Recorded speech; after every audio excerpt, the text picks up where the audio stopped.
শিবির যেটা করে ক্যাম্পাসে ক্যাম্পাসে পলিটিক্যাল স্লেভ তৈরি করে। পলিটিক্যাল স্লেভ কি? রাজনৈতিক দাস। এইটা বিভিন্ন এনজিওগুলো আছে না, পাহাড়ে কাজ করে, তারপরে উত্তরবঙ্গে কাজ করে, এরা মানুষকে খাবার দেওয়ার বিনিময়ে ধর্ম বদলায় ফেলায়। মানে কখন যে একটা মানুষ চাকমা থেকে ওই এনজিওর মাধ্যমে পরিবর্তন হয়ে অন্য একটা ধর্ম হয়ে গেছে, মারমা থেকে অন্য একটা ধর্মে পরিবর্তন হয়ে গেছে, ওরা বুঝতেই পারে না।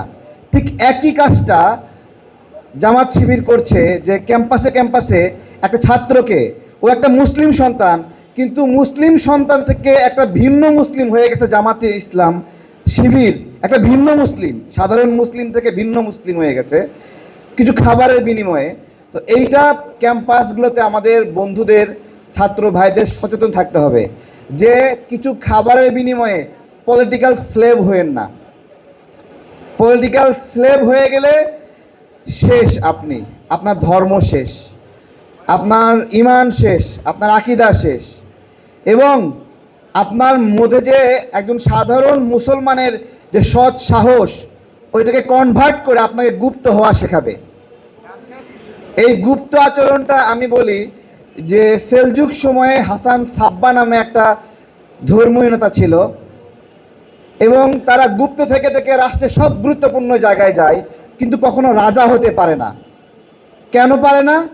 তো ওই সময় একজন তাত্ত্বিক বলেছিল হাসান সাব্বার রক্ত ভালো না, মানে তার রক্তটাই হলো বেঈমানির রক্ত, অ্যাসাসিনের, গুপ্ত ঘাতকের রক্ত, এবং গুপ্ত কেউ কোনোদিন রাজা হতে পারে না।